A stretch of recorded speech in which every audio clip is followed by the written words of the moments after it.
Twiga Ikinyarwanda. Kumenya gusoma ni ingenzi mu buzima, ntiwajijuka utazi gusoma. Iki ni ikiganiro Twiga Ikinyarwanda kigenewe abanyeshuri biga mu mwaka wa mbere w'amashuri abanza. Gikorwa n'ikigo gishinzwe guteza imbere uburezi mu Rwanda ku bufatanye na USAID Soma Umenye ku nkunga y'ikigo cy'abanyamerika gishinzwe iterambere mpuzamahanga USAID.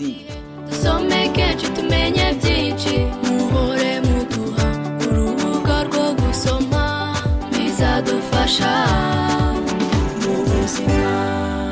Mume urubuga nsome. Abanyeshuri ndabasuhuje, mbahaye ikaze mu isomo ry'Ikinyarwanda ry'uyu munsi ritangwa kuri radiyo. Nitwa Dativa Niyitegeka. Nk'uko nabibabwiye ubushize, buri munsi tuzajya dukora ibikorwa binyuranye byo kwigira hamwe. Mu gihe abantu bakuru cyangwa abavandimwe banyu babari hafi, bashobora kubafasha. Murasabwa gutega amatwi mwitonze amabwiriza ngenda mbaha kugira ngo mubashe kwiga neza. Muriteguye? Ese muribuka inyuguti duheruka kwiga? Ngaho mufate akanya gato, niba hari umuntu mukuru muri kumwe, nimuyimubwire mu ijwi riranguruye.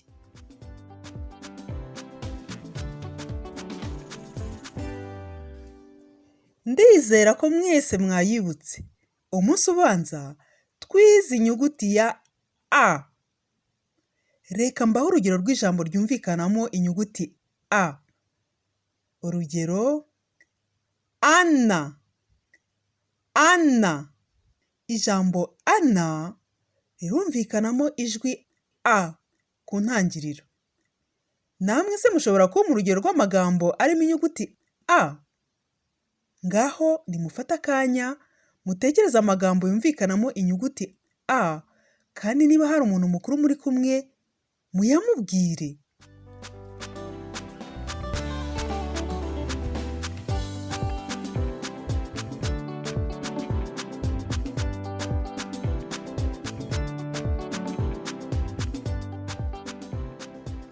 Mu magambo mushobora kuba mwabonye harimo amafi, akariza, amagi, amata, amatama, ananiya, ani.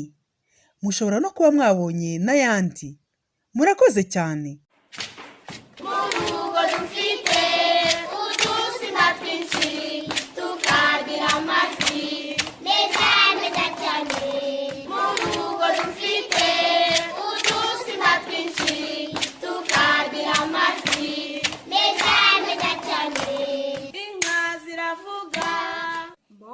Uyu munsi turasubiramo inyuguti E.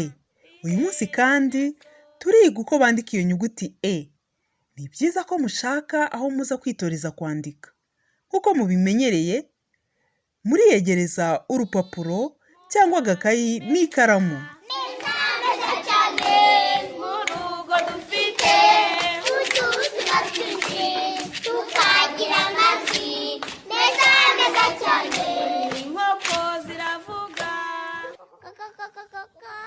Bana mukurikiye iri somo, ese muribuka ko mu ishuri umwarimu wanyu yabigishije inyajwi E? Natwe rero tugiye kongera kuyisubiramo. Ndashaka ko dusubiriramo hamwe inyajwi E. Ngaho reka dusubiremo twese. E, E, E.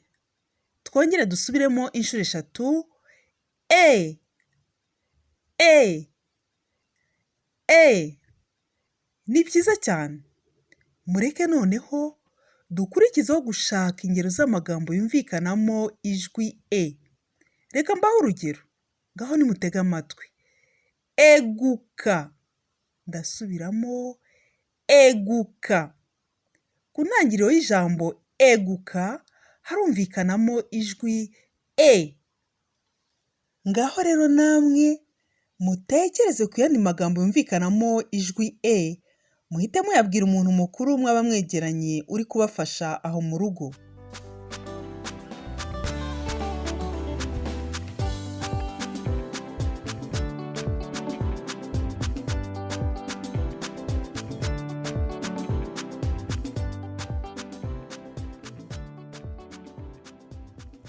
Ndizera ko mwabonye ingero z'amagambo yumvikanamo ijwi e.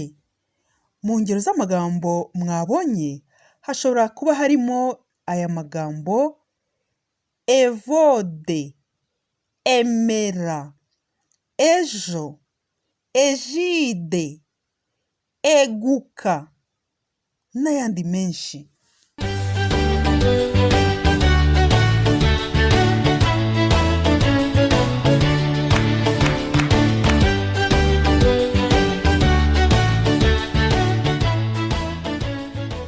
Reka dukine ka gakino tujya dukina dutahura ijwi.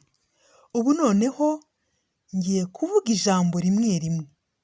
Kuri buri jambo ndagusaba gutega amatwi.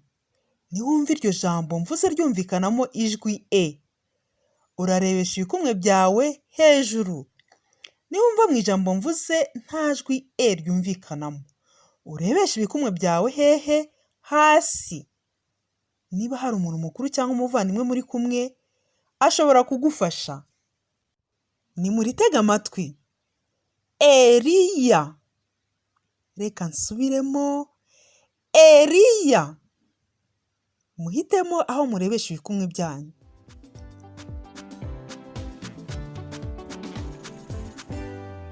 Ese mwarebesheje ibikumwe byanyu hejuru cyangwa se mwabirebesheje hasi? Nizere ko mwese mumaze kumva ijambo Eliya mwarebesheje ibikumwe byanyu hejuru. Nibyo koko mu ijambo Eliya harumvikanamo ijwi e ku ntangiriro yaryo. Ni byiza cyane. Reka dukore irindi jambo. Muriteguye se? Mwibuke ko nimwumvamo ijwi e mu ijambo mvuze, murebesha ibikumwe byanyu hejuru. Mwakumva mu ijambo mbabwiye nta jwi e mwumvisemo, mukabirebesha hasi. Reka mvuge iryo jambo. Emerita. Ndasubiramo. Emerita. Ngaho nimuhitemo aho murebesha ibikumwe byanyu. Ibikumwe byanyu ndizera ko mwabirebesheje hejuru. Niba ari uko mwabikoze ni byiza cyane. Koko rero mu ijambo emerita harumvikanamo ijwi e. Reka dusoreze ku ijambo rya nyuma ari ryo ijuru. Ndarisubiramo. Ijuru. Ngaho muhitemo aho murebesha ibikumwe byanyu. Ibikumwe byanyu birareba hejuru cyangwa se hasi?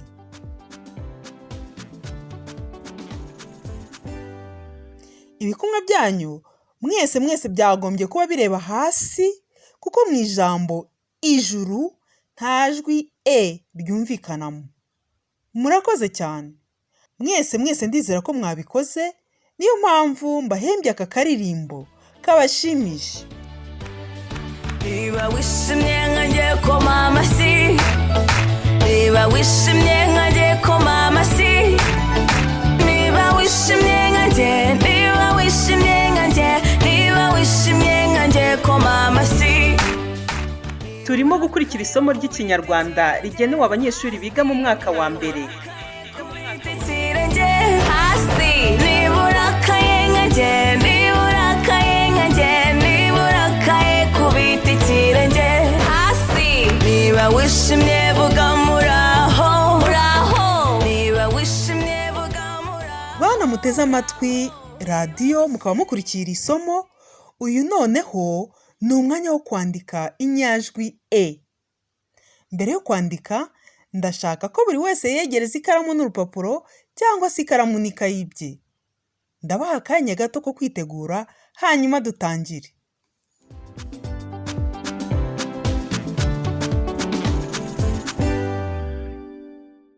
Twiga Ikinyarwanda.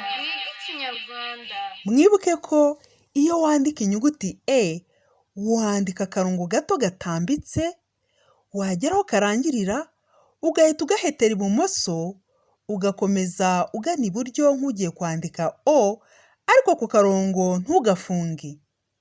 Ngaho buri wese nafata ikaramu ye, nayifatishe ku rupapuro. Twiga Ikinyarwanda.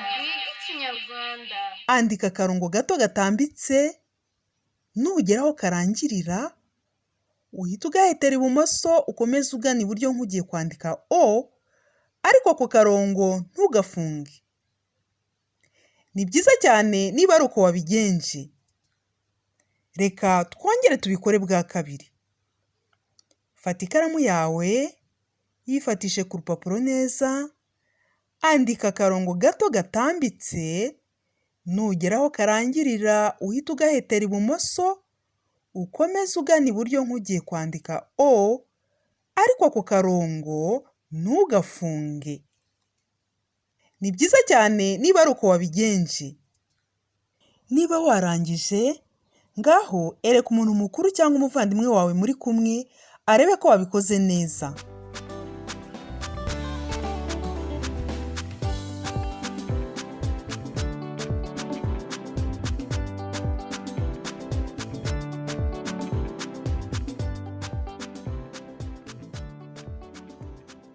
Yemwe bana, uyu ni umwanya wo kwandika izindi nyajwi nyinshi ku mpapuro zanyu cyangwa mu makayi yanyu, hanyuma mukazereka abo muri kumwe mu rugo. Ku bafite ibitabo, murambure ku rupapuro rwa 27 maze murebe niba mwabikoze neza. Niba kandi hari aho mukeneye kwikosora, mwabikora.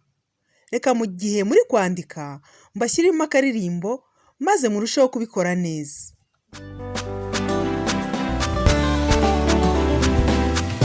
Kumenya gusoma ni ingenzi mu buzima, ntiwajijuka utazi gusoma. Bana mubikunde mukiri bato, dusomere ku ishuri no mu rugo.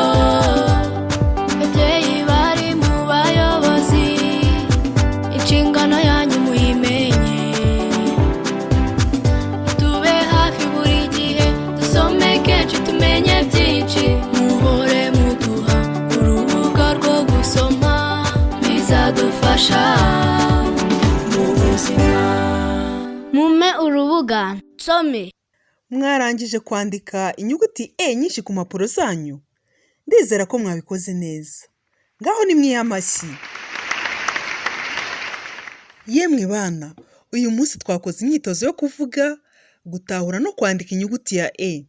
Mwabyishimiye se? Ngaho rero mukomeze mutekereze amagambo yumvikanamo ijwi E. Ayo magambo muza kubona muyabwire abantu bakuru muri kumwe cyangwa abavandimwe. Ikindi muza gukora ni ugushakisha ahantu hose mushobora kubona handitse inyajwi E, maze mukayereka abo mubana mu rugo. Nizere rero ko buri wese aza gukora neza iyo myitozo, sibyo se? Yemwe bana mwakurikira isomo, ejo tuzakomereza ku rindi ku isaha nk'iyi. Ntimuzakererwe cyangwa ngo musibe. Buri wese azaba afite ikaramu n'aho kwandika, kandi buri wese azitwaza igitabo cye niba agifite mu rugo. Buri wese kandi azaba ari kumwe n'umuntu mukuru ushobora kumufasha. Ngaho rero mukomeze kwitwara neza no kuba abanyeshuri beza. Mwibuke gukaraba intoki mukoresheje amazi meza n'isabuni. Nimumfashe dushimire UNICEF n'urubuga rwa YouTube rwitwa Abana Twige, batwemereye gukoresha indirimbo nziza mwumvise muri iki kiganiro. Murakoze cyane. Babyeyi, iri somo ry'Ikinyarwanda abana bize uyu munsi mushobora kongera kurisanga ku rubuga ikigo gishinzwe guteza imbere uburezi mu Rwanda gishyiraho amasomo atandukanye rwitwa e-learning.reb.rw, cyangwa kuri YouTube channel yitwa REB e-learning, no kuri YouTube channel yitwa USAID Soma Umenye. Niba wishimye nka niba wishimye vuga muraho, uraho. Niba ufite ibitotsi ryamire, niba ufite ibitotsi ryamire, niba ufite ibitotsi, niba ufite ibitotsi, niba ufite ibitotsi ryamire. Wiga Ikinyarwanda.